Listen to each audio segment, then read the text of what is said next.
BlackFacts.com. Thank you, thank you. So now I'm going to tell you a little bit about our distinguished guest. Born and raised in Brooklyn's Bed-Stuy neighborhood, Ken Granderson moved to the Boston area in 1980 to attend the Massachusetts Institute of Technology, again, MIT. He graduated with a Bachelor of Science in Electrical Engineering 5 years later. After leaving his high-tech job to work on his own software in 1997, Ken launched BlackFacts.com, the world's first online Black history encyclopedia. Ken has created software, online communities like Roxbury.com for Boston's largest Black neighborhood of Roxbury, and websites for many Black businesses and the government of the Caribbean island of St. Lucia. A visionary, world-class technologist with an unwavering commitment to community, Ken has dedicated 25 years to growing BlackFacts to be the world's largest online source of Black history, news, and videos. BlackFacts.com is a unique and cutting-edge smart knowledge-based platform which Ken built from scratch to create the future of Black history collection, storage, and accessibility via its proprietary AI-powered content aggregation, classification, and syndication engine called Timbuktu. So welcome to OTI, Ken. Thank you very much, Jeanine. So we're going to start off today. Today we actually have a little special event, which is we are going to have at the end of today's session, or towards the end of today's session, we're going to have a trivia quiz. So get your trivia heads ready, and he might give you some hints, by the way, throughout the session today. So there will be 2 winners in the audience and 2 winners online. So let's start. Good afternoon, Ken. Good afternoon. Good afternoon. Now, can you describe for everyone your educational and career path from the beginning to your current position now, telling us what you did along the way? Okay, beginning. Oh, wow. Yeah. You can start off from Brooklyn. Okay. Let me see. I was causing trouble at PS 208 in Flatbush and ended up at St. Anne's in Brooklyn Heights. This actually used to be my train station right there at J Street. Graduated in 1980, went to MIT, was going to do computer science. When I saw the computer science nerds, I realized that because I was DJing and there were girls there at school, I didn't want to end up like those guys, so I did electrical engineering and design amplifiers, and DJ a lot. Fast forward, after several years after leaving, finishing MIT, I kind of got the bug again for computer programming. I touched on it in high school, and I was doing software testing at a company called Phoenix Technologies.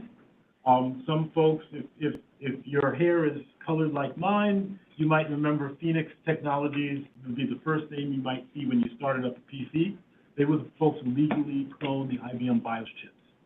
And since I was doing software testing for them, and they were more of a hardware company than a software company, when I said, hey, I want to do programming if I take classes, will you guys do tuition reimbursal? And they said no, because you're doing software testing and we're a hardware company. I said, okay, if I teach myself to program, can we amend our employment agreement so you don't own any intellectual property? They said, well, we're a hardware company, sure.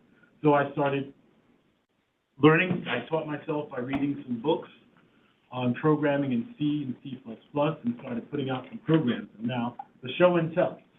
So first of all, I'm hoping that those of you here, because we are a technology agency, know what he's talking about when he says C and C++. Okay, great, because I don't, but I'm glad to see that you all do. So, Phoenix too. Oh, and Phoenix, there we go. All right. See, okay. So, so now you had some show and tell. We have a whole lot of show and tell for today, by the way. Yes. This Phoenix Facts, maybe. this was a fax program. They made chips and stuff. It's too small to really see, but on this little picture that's supposed to be an address book was one of my acts of resistance. I have a photo of it. If you could, I can zoom in. It's really hard to see, but it's an address book, and you'll see my mother's name, Eileen Granderson, working at Malcolm Exporting. They had a couple of times to get it, maybe, but that's what is in here. So that's a little Easter egg I hid in there. Real hard to see. I started creating some programs on my own, and this one called No DOS. Anyone who remembers running DOS programs under Windows, the icons all look the same. This program let you customize the look of the icons. That's all it did. I sold this to a company out in Arizona, though we don't do Martin Luther King. Can you just put it so that the camera, so that the people online can see? Sorry. That's the camera, no. Yes, so I actually sold that to a company out in Arizona, the We Don't Do Martin Luther King's birthday state at the time, to a company called DataCal that was run by Mormons who would have just let guys like me into, the higher levels of their church a few years ago. That was one of the things that started making me think that this tech thing was a brand new, wide open thing. The thing that really opened up doors was this book, Windows Gizmos, where my program after No-DOS called Group Icons that let you customize the Windows 3.1 program groups, that was in this book. That actually has a 5.5-inch disc in it, as well as this book that showed up one day in the mail from France, a 3.5-inch disc. Back in the before times, folks like myself would create what was called shareware. We would make a program and put it out where you could download it, and if you liked it, either because you were just a really nice person or you would get a nag screen like here, then you would send me $20. And this book had my personal philosophies, some that get very unapologetically and many folks controversially black, but I was able to, from this book to get like a couple of thousand $20 subscribers, registrants, and I was making $43,000 a salary, so I quit my job and went full-time doing inner city software, which was a euphemism for software company, black software company. Actually, this shirt. This was the one remaining copy of the promotional shirt. I've always been into making swag like this sort of stuff. But this is actually inner city software shirt with the original BlackFacts button, BlackFacts Now, which was playing off of Netscape Now. Our newer version, we have our BlackFacts Matter buttons. So. Wait, can you show for the camera? Oh. I don't think we got a good view of the T-shirt. There's the T-shirt, and I actually have a bunch of these for folks who showed up in the room. There you go. So those are some. Of you, I'm sorry, I'm talking and I should be typing it. I was going to type into the chat. If anybody's here wants to come up and get a button, they should come upstairs. Yeah. Yes. Okay. So just to clarify, the Yep. inner city software Mhm. that you created, Mhm. actually, let me start off with the books that you showed that had the program that you wrote Yes. in it. Yes. So this program that you wrote, these people who published these books, did you get any benefits from the book? Yeah. So there's a disc in the back of the book. Yeah, the little bookmark there is where my program is. So basically, if whoever downloaded or installed any of the programs and decided to register it, they would get directly in touch with the authors, i.e. Okay. me. Got it. Yeah. Got it. And so that was so this was free advertising basically. And it was much better advertising than the dial-up bulletin board systems that we uploaded things to, because that book was in CompUSA stores. Again, this is from the Blockbuster era, so once upon a time, CompUSA stores were, yes, it was huge. Yeah. So, and then you said you created inner city software. Yeah. The chronology is a little, I think there was about 2 to 3 years of doing software from my basement apartment on Mass Ave in Boston, you know, one extra phone line and a little computer. I think it was about 2 to 3 years before I was able to go out on my own, you know, and that was from a few different programs and doing some consulting with the DataCal folks and another product. All of this is on my personal website, Granderson.com, where I've got pictures and everything. Some of these newspaper things, TV shows. I tried to stay busy, stay out of trouble. Now, I believe, or let me ask, when did you start Inner City Software? I think it really would have been around 92. 92? You know, but it was, you know, at that time it was a side hustle. I'm trying to figure out, you know, what if anything's going to stick, and so, yeah. So you made some mention that early on there weren't that many folks that looked like you doing this work. So what was the landscape for Black technologists in the late 80s, early 90s? Well, yeah. So the landscape was events where, for example, you might be at an event that might have 500 people, and there'd be like 5 Black folks there, and most of us knew each other. Very, very, you know, just no representation, no, not much at all. And then, well, I personally didn't have any situations like this. This Wired magazine actually was an interesting example. Unfortunately, over the years, it got scribbled on by by some kids. But this was December 1994. John Lee, actually the Brooklyn boy, who there's a story inside here about little hacker feud that started.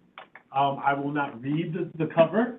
Can you show it to them? I will not read the cover, but things jumped off from that word, which is on the cover. So there's the N word on the cover. Yes. For those who didn't see it, yes, referring to this early Black technologist. Yeah.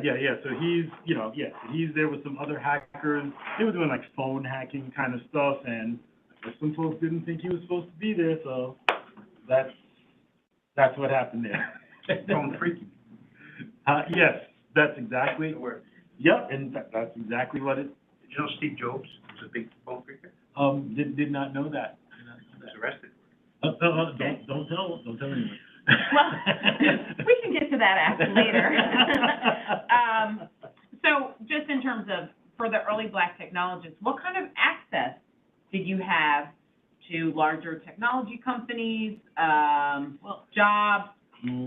Yeah, again, this is like really, really early. So, you know, there actually was a generation a little before me. Mm-hmm. Companies like Hewlett-Packard, IBM, Digital Equipment Corporation, some of the folks who I knew who were in like the Black Data Processing Associates organization, you know, they were some of the folks who were like in the corporate space, but those were like mainframes and, you know, like a lot of defense contracting, et cetera, et cetera. What we were doing was like PCs and Macs and, you know, so it was more small business, kind of a different universe. And we had dial-up modems connecting like 1,200 baud, 2,400 baud, and, you know, so there wasn't much of a real big tech industry. You know, in Boston, Cambridge, you had like Lotus Development Corporation with Lotus 123, and I'm hard pressed to think of too many other like big companies. You know, yeah. So there wasn't much. There weren't that many of us, and there wasn't that much in the way of an industry. Okay. So why did you develop your own company instead of joining or remaining in that small industry that existed? Probably because I'm one of those folks who kind of thinks different and nonconformist, you know, and so, yeah.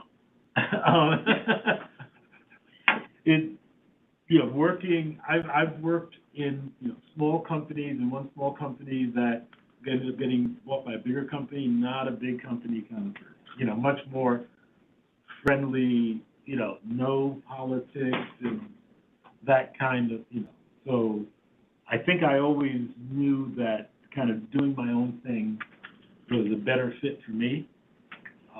And honestly, some of the experiences that I had where, again, I'm, just making these programs and finding, I got registrants in South Africa for some of my programs, and, it was just blowing my mind that this was a brave new world, not in a bad way, of opportunity, because there's no old boy network. There's no, I didn't have to, get investors, get a factory, that kind of thing. I was just, my brain, my time, and trying different things out was those were the building blocks to doing things. So I became a technology evangelist and decided to try and get Black communities in Boston interested in this technology thing. So, first, I just want you to explain what a technology evangelist is in terms of your use of that expression. Okay. So back then, computers were really not in the homes. And so if you worked in certain kind of white-collar jobs, you might have had access to them. But, I grew up, my dad worked for the post office, my mom, the Methodist church secretary, so, and they use word processors, typewriters, actually, not even word processors. So we weren't having access to computers really at home. And so as I saw the opportunity that I saw as possibilities, I realized that a lot of folks who, lived in my neighborhood, looked like me, whatever, were not likely to run into these things unless someone said, hey, take a look at this. There's this new thing here. It, costs as much as, a nice leather coat, and you might be able to use this thing to get ahead in life. So that was sort of my, my vibe, my passion. I was, crazy enough, in retrospect, to go to community organizations and try and show folks, hey, this thing is here, it's coming, from the carrot and the stick. The stick would be, I printed out pages from Stormfront's white supremacy site with their, white pride worldwide. This is, like 96, and saying like, hey, these guys are using this computer thing. Anybody can use this computer thing, and if they're using it, you might want to take a note. So, yeah, so that was, and that drove a lot of the projects that I did initially. I guess we're talking like in '95. Some of these items here. No. So in 1995, I got the rights from the Boston Public Library to digitize this book on Boston's Black history called African American in Boston, 350 Years. It's just text and photos, right? And at the time, Microsoft made their Encarta libraries available to developers, and so I used that to build a CD-ROM product that this is what it looked like that I was trying to get into schools. And this is a news story about that. That other T-shirt there was from an event that we did, maybe the only Black baseball player in the Red Sox, Mo Vaughn. He's in at the time he's in that picture, and this bulldog here, was his logo for the Mo Vaughn Community Youth Center. So, yes. So, the bulldog is because he's a member of the predominantly Black fraternity, Omega Psi Phi fraternity. Other folks like Jesse Jackson and oh boy, Jim Claiborne, and Jim Claiborne. Some other members.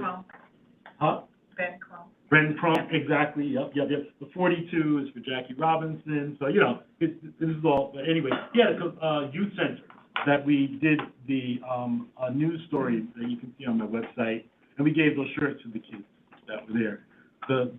the deal we were trying to do was to give CDs away to any school that had the technology, because they cost $4.50 a piece to make these CDs, and didn't have a whole bunch of money, so I wasn't gonna like make 1,000 of them. And that was an interesting exercise in politics, because after 2 years or so of meetings, and not being able to get them into the school system, it turned out that nobody wanted to tell me that the schools in the black community, surprise, surprise, didn't have the technology to run the system. Well, so this, I want to go back to something you said earlier. You said that one of your goals was to bring the black community, communities of color, online. So what can you explain what you did and what that meant to you and why? Okay, yes. So in '96, I got together some of my friends who had like networking companies and did database stuff. And we created, basically there was a static HTML website and a project we called Inner City Access for the Boston's black communities of Roxbury, Dorchester, and Mattapan. And so this, the Bay State Banner is the black newspaper in Boston. So this paper, this article is saying, Black Community and Hub goes online on Inner City website. This is February 29th, 1996. So this was, this was what we did to get the neighborhood online with information that was about the community. That made a little bit of a splash. This is a May '96 Black Enterprise that in their Tech Watch column, they wrote a story on it.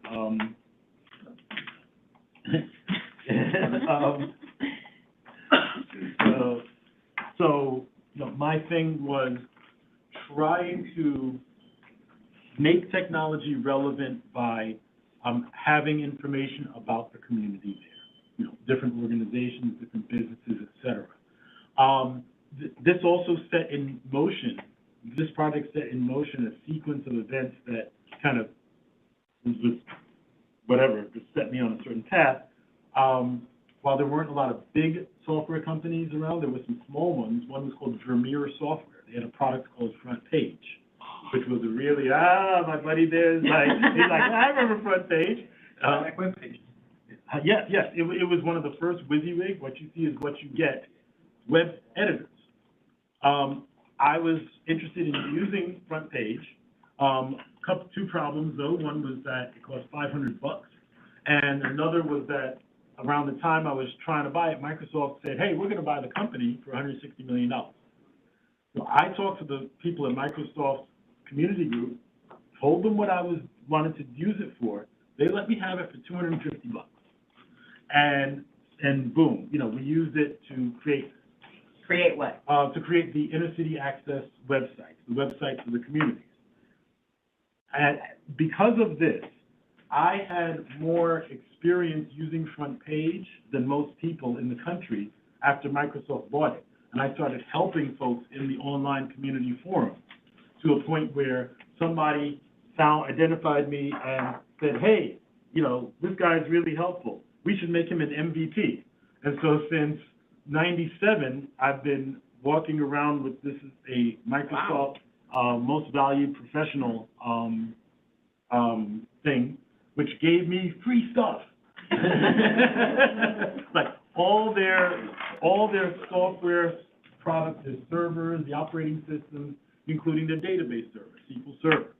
And so similarly to how I came up with ideas to try to teach myself how to program in C and C++ for desktop, I said, you know what? Let me try to figure out some excuse to teach myself how to do database programming on websites. And America Online and CompuServe, there was this list of Black history facts that was circulating. That was what I started with. And I built a website where people could submit things, and I had email discussion groups I was running.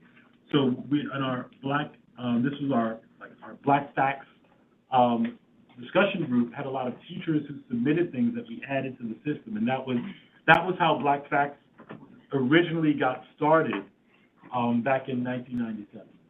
Okay, So we're gonna get into BlackFacts.com, but I have one question for you before that. And how are we doing on time? Because I know we got a bunch of stuff. We have a lot going on. Okay. So, we have a very busy day. So this year's Black History Month theme is Black Resistance. Yes. What does that mean to you in the technology space, and how have you implemented it? Right. So just as a person, I'm one of those people, you can probably get it, I'm kind of comfortable in my own skin. Another angle is like, I really don't care what people think about me. And so I am unapologetically Black, but also non-threatening. Not that tall, you know, there's certain triggers that society has, and I'm aware of them, and I try to avoid them. Some biologically I don't have, you know, others in mannerisms and things like that. I smile a lot, you know, I can say something that you might not like, but I'm smiling, so it's hard to get mad. So, you know, and so, you know, one of the ways that I try to, you know, resist is to be unapologetically Black, you know, but never angry. And even in certain situations that might be difficult, you know, I remember I was doing a consulting gig, and I'm in a room, I'm the only Black guy in the room, and someone made, it was all guys, and who were on the programming side. There were a lot of women on the marketing side, and a guy made a sexist comment, and he didn't realize, when he said, oh yeah, he goes, yeah, this looks like the, you know, the group of angry white men. And got quiet. And I was like, I looked around, I was like, uh-oh, I better get out of here. And I laughed, and people laughed.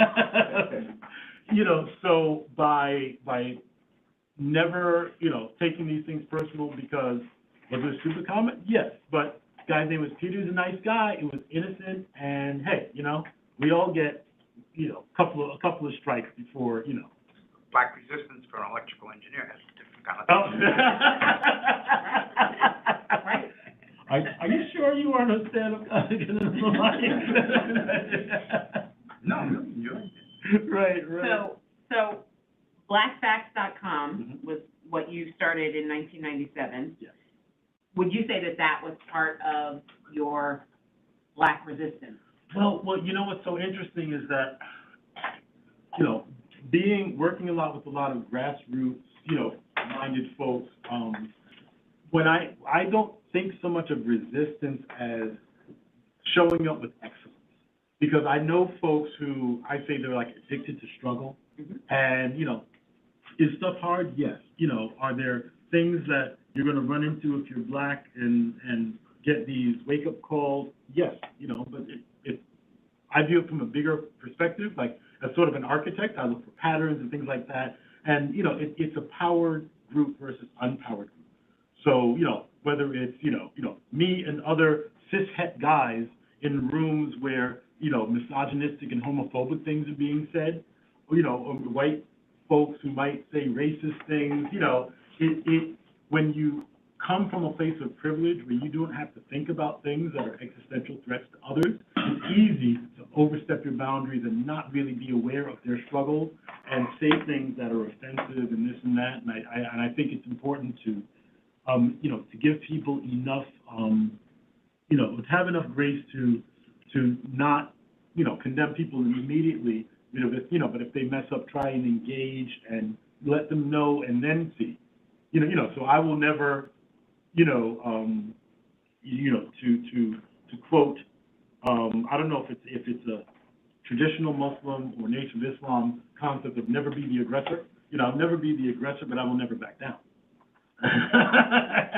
You know, yeah. So I've always thought I like to interrupt the stereotype, you know, by, you know, being, being that guy who is able to show you, maybe not without saying that, yeah, I know this stuff better than you, you know. So to me, that's the most satisfying type of resistance, you know, to try and just show up in ways that interrupt their stereotypes And when I say there, I honestly, I'm not talking about, outside the Black community because, as quiet as it's kept, the whole indoctrination of white supremacy, has many Black people, having much lower expectations, of ourselves. And to whatever extent, people tend to rise to your expectations. I've also been an advocate of just showing up in my community as, hey, for example, in tech, we don't just have to concern ourselves with can we get in and can we participate. Why don't we talk about or think about using our skills to make change in our communities? Why don't we take the leadership roles and do things? Because we're just as smart as everyone else, we're just as capable. And for folks that are sitting in this space, if you're getting paid, to be here, it's not because it's not because you're a sharp-dressed gentleman like this. Right? They're not paying you for your wardrobe, right? They're paying you for your head. So I encourage folks in my community to consider using those skills that they might be using in their job, in whether it's local, political, educational, if they're involved with faith groups, kind of things. Just think about that, because to me, the best kind of resistance is succeeding, and sticking your choice finger in the face of those who will stereotype, because another thing that I've realized, is that we have always had allies outside the community, and especially in recent times with a lot of political issues, I imagine that a lot of our allies are looking for folks who they can say, you know what, yes, uncle who thinks that, this and that, no, I know this guy who I work with or whatever, and he's on top, blah, blah, blah, Well, so we are running short on time. I have one question, it's two parts, and then we will have about 5 minutes of question and answer, depending on how long your answer is to my question. Okay. So I'd like for you to briefly explain how BlackFacts.com has evolved over the last 26 years, and there's a special connection between BlackFacts.com and OTI. Right. And Link NYC. So can you explain what that is as well? Absolutely. So BlackFacts originally started with, it was a text list of different things that happened on different days. And it stayed that way for quite a while. With inner city software, because the industry shifted in ways, primarily free software and globalization. Free software, we built custom content management systems like our flagship one that Roxbury.com, which was a reboot of the community organization site, but this was pure, fully database driven, and before systems like Eventbrite and Yelp. So we had news, events, business directories, and discussion.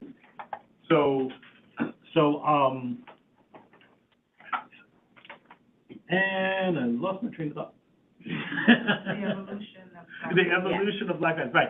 Well, so this was basically a custom content management system that, as a business, I licensed it to one of the banks that was doing a community technology project. 2 years later, WordPress did more than this and more for free. And then globalization, cut consulting rates in half. So I actually ended up shutting down Inner City Software around 2004, but we always kept BlackFacts going. A few years ago, 2017 or so, my longtime friend from the 90s and business associate, we said, hey, let's do something with BlackFacts. So I rebuilt the underlying engine to take third-party AI engines, natural language processing engines. And so what we do is we pull information from RSS feeds and things that we submit. We run it through some custom code that, that reads the info, runs it to the engines to find common people, places, things. That's how they're all connected. And then in 2020, my business partner's brainstorm was to start creating videos, first for Kwanzaa, and fast forward to now, we have about 800 short videos that we're getting into school systems, including, it's 800 because 365 of them are a BlackFacts minute for every day of the year, as well as 13 other series. And so, but the new version of BlackFacts also was text and picture, and and now we have videos. So, and we're pulling news since Juneteenth 2020. We've been pulling global Black news from 35 countries, about 18 of them predominantly Black. So we pull all this info, and on the resistance thing, an important thing about the resistance is that, especially in the political climate where certain areas they want to suppress these stories, well, because BlackFacts is, we own it, it's all our intellectual property, I would love to talk to, folks who want to suppress it and say, good luck shutting down that internet. How's that going to work out for you? And your connection to OTI. Thank you very much.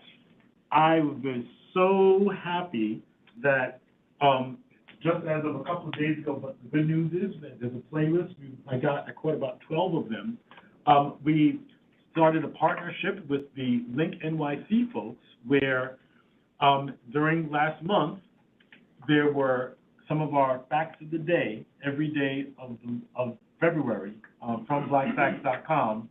There are links I will show you where there's a playlist. I think it was about 12 or 13 days that I was out and I videotaped them, and we're still talking with them around, possibly doing some other months. We didn't have time to do Women's History Month, but we actually have a 40-episode series called Black LGBTQ Pioneers that we might do in June, and we've got 61 Afro-Latino Trailblazers videos that we can pull facts for that we could do in Hispanic Heritage Month,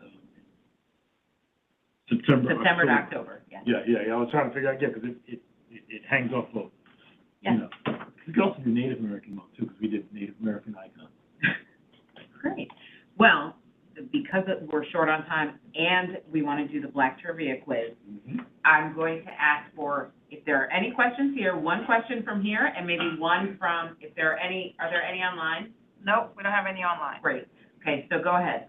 Do you have any patents? No, I do not have patents. I've always heard people talk about patents, and I've never known how patents end up putting money in your bank account. So actually, a good friend of mine, Angel Tech, he's not mentioned in one of the trivia things, but ANJEL.tech. Brother named James Samuels has a mobile app that's sort of like a body cam, or if you got stopped by the police, or if you're walking home and you thought a creep was following you. He just got a patent on the 28th for his product. So you can hold it for 17 years. Gives you an advantage for 17 years. Okay. Any other comments? Oh, go ahead. I was just going to repeat the comment that was made from the audience in response to Mr. Granderson's comment was that now that patent protects, I guess, your invention for 17 years. Yes. Écoutez-vous livre français en français? Did you write the French book in French? Je ne parle pas. Just because I noticed this is traveling around the world, Black people, French is dropping amongst white people, but being increased a lot amongst Black people. Oh, there's a whole Francophone Africa and all kind of things, and didn't really mention this, but if you ever see this green cover with this, NYU professor Charlton McIlwain wrote this book about the early days of the modem days, and talks about myself and several other folks who were starting things out. It's funny, I don't know why he had done it, but he picked a picture of me DJing to put in here. It's like, I'm like, as a teenager, I'm like, why did he pick that? And it's like, like, why did he do that? But Show that. yes. This book Yes. in the picture. Yeah, but this talks about actually the pre-internet, some of the folks like Net Noir and Black Voices when they first started. It goes, the vanguard. That's kind of how things got started. Okay. So now we are up to our Black Trivia Quiz. Just so everyone understands, we will have 2 winners in here, if we have any winners. And we will have 2 winners online, again, if we have any winners. And that will be based on who answers right first. So the first two people here and the first two people there will, win prizes. So, we're gonna post it up there. Oh, okay. You You're haven't gonna turned be on able it? to- I did turn it on. Hold on one second. Anatasha's running to get him. Oh, you're good, here's come on. That would be good.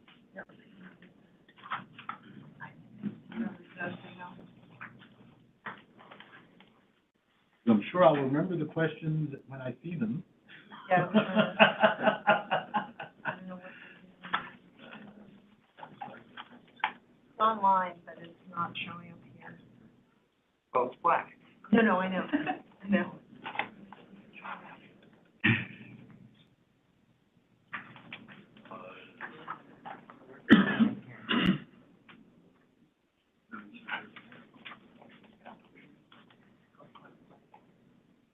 Again, please bear with us for our tech problem. Well, do we have any questions from the audience while we wait? No other questions? Are there any questions? You have a question? Yeah. Yeah. What? Here we go. Oh, okay, yeah, I'm opening a PowerPoint. Here we go. Okay. The Black Tech Trivia Quiz. So you said they can see it online? I believe so. We just can't see it here.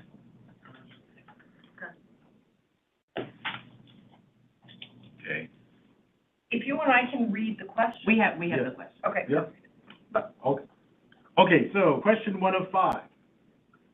In what year did Kamal Al-Mansour create a black-oriented software product called CP Time under the business name AfroLink Software? Feel free to guess or Google. Yeah. Sorry. No choice, I can't wait. These are hard questions, I'm just telling you. 1997. Good guess. 93. 95. Better guess. I'm gonna say 93 or 94. 1995. What'd you say? 95.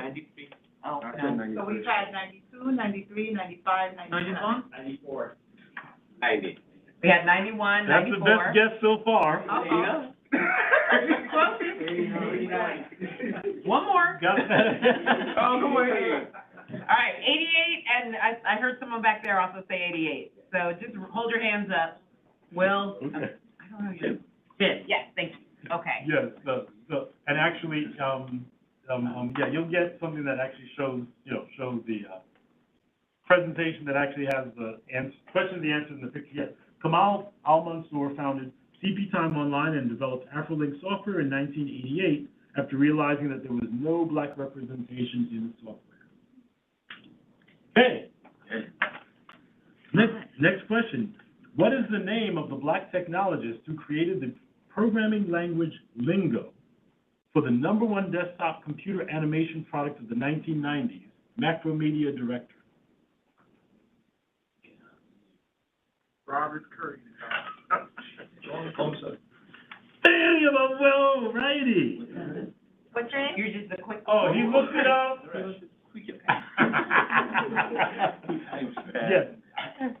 John Henry Thompson.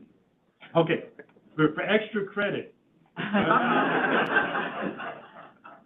What's really special about John Henry Thompson in regard to where we are right now?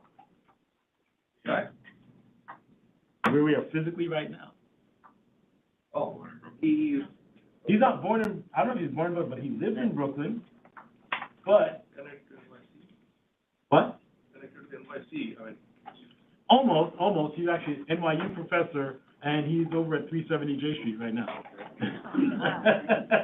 That's pretty cool. Yes, no, he actually just sent me a text, he's doing a visual project with BlackFacts. Okay. Oh, okay. So, question number 3. What was the first company to register .com domain names, and who founded it? Bet y'all didn't know it was a black person. Did you? I didn't. I couldn't. The company, are we, is the timer? What, any guesses? Did anyone online guess? I can't see while I'm doing the slideshow, so I will let you know when we are done. Okay.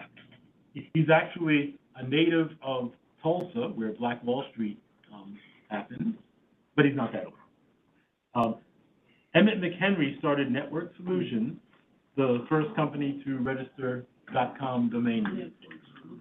Oh, Yes. okay. Yep. He's like, So people have heard of Network Solutions? Oh, yeah. Yes. Oh, yeah. Oh, yeah, you probably bought domain names. Yeah. Yes, if you were around back then, they were like the only show. But fun fact, you know, the way things happen, they were servicing some sort of contract that was not self-sustaining. They had to sell the company, and like 6 months or so after they sold it, the paperwork to be able to commercialize the selling domain names happened. Wow. Boy, Not saying that it's a conspiracy. But Question 4. 4 or 5. What was the first major commercial software product featuring the history of people of African descent, which actually was released 2 years after BlackFacts.com was launched? Not that there was any connection. Microsoft and Carter? Oh, Close. keep saying that. Keep going.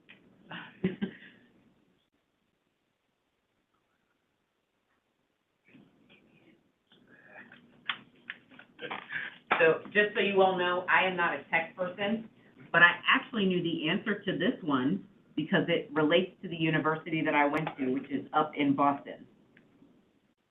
Harvard, Cambridge. You're so close. Now, I'm trying to give hints. That's Right. If you were going to do an Encarta around Black people, what might you call it? What? IBM? No.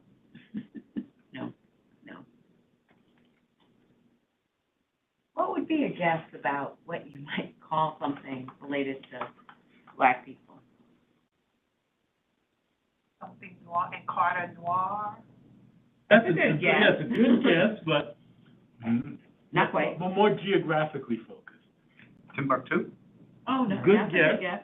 But Go ahead. And Carter, Africa, Africana. Yes. Encarta Africana, the 1999 CD-ROM encyclopedia from Microsoft, in collaboration with Dr. Henry Louis Gates Jr. and Dr. Kwame Anthony Appiah. I used to have it. Yes. And then the last one, in 2007, this one's got to be pretty easy, okay? What major software company gifted its flagship developer tool suite to every National Society of Black Engineers school chapter in the USA? Microsoft. They all got it, but So everyone got that one. Yes, and actually, yes, so it is Microsoft, and if you ever look at the slide, you'll see in this picture, Microsoft Chairman Bill Gates presents a copy of Microsoft Visual Studio 2005 Professional Edition software. The NSBE National Chairperson and CEO, Darrell Dickerson, is part of a national software donation Microsoft made to all NSBE educational chapters nationwide. So that ends our trivia. We'll figure out who the winners are. That's fine. And so I just want to, in closing, I just want to say, Ken, thank you for joining us Thank you for today having me. to celebrate Black History Month. Thanks for imparting all of your Black facts and Black trivia on us, and we appreciate you sharing your experience, insights, and information. Your innovation and willingness to think outside the box and do new things, just do them because you think it needs to happen, is inspirational. So I thank you for coming here and for sharing all of it with us today. Before we go, I have 2 announcements. The first one is that we have one more Black History Month event. It will be virtual, and that is going to be March 20th. I know it's a little bit late, but it's still happening. Black history is every day, right? So that'll be March 20th at 1 p.m., and we will have a virtual event with Jean-Claude Brizard, President and CEO, and Dr. DeAndre Weaver, Chief Digital Equity Officer of Digital Promise. Then that will actually lead right into some of our Women's History Month, lunchtime speaker series, which will start on March 22nd. We will have a meeting with Desiree Freisen of Build in Tulsa, and as you heard, Black Wall Street was mentioned. Build in Tulsa is trying to create a new Black Wall Street, but it's going to be tech-based. And then on March 30th, we'll have Lisa Galopter, who is the CEO and founder of Techquitable, and she was also President Obama's Chief Digital Officer for the Department of Education. So and I just want to say thank you again. Now, before we go, I have a little something for you. And if anyone wants a spiffy BlackFacts Matter button, I got a bunch of those. And if you know any educators, we're on a mission from our ancestors to get Black history into schools throughout the country. We have a nice little BlackFacts for Schools video that's on this QR code. Yeah, and that's given the challenge that we're having these days. So here's a water bottle and a notebook, and inside the notebook is a OTI thumb drive. Ooh, cool. And here's your OTI bag. So you know what I got to ask? You can ask, I won't know the answer. How much? Like I said, I won't know the answer. Guys, we have one question from the audience. I know we're running late, but the question we have, Ken, is how can the Black community become more proactive in tech instead of reactive? Good question. Yeah, honestly, I think it really comes from finding Marian Edelman. Oh boy, I forget the whole name. Marian Wright Edelman. Wright Edelman has this amazing quote. I'm not going to quote the whole thing correctly, but it says, she goes, "Be a good ancestor."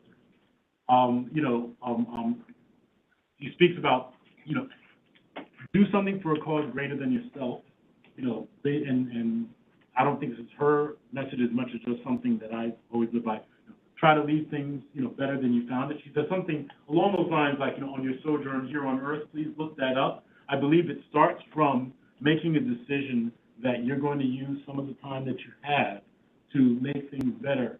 And if you do it from a space of humility and acknowledgement, of the incredible opportunity that we have to all be sitting here together in this kind of industry, and realize that people who we talk about in Black history, or one way I put it, I know we're time is the way, I walk through doors that people like John Lewis, beat open with his head.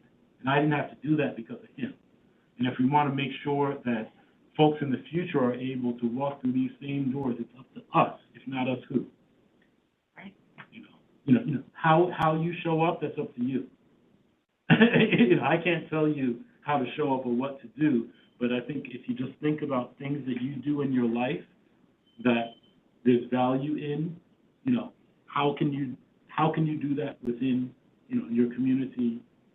Or as an ally. Or as an ally, yes, in the human family, so that's what I would suggest, So, thank you, Ken. Everyone check out BlackFacts.com.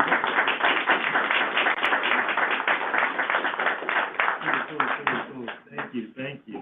I actually use these. I have a book in my bag that I actually use. I can look around.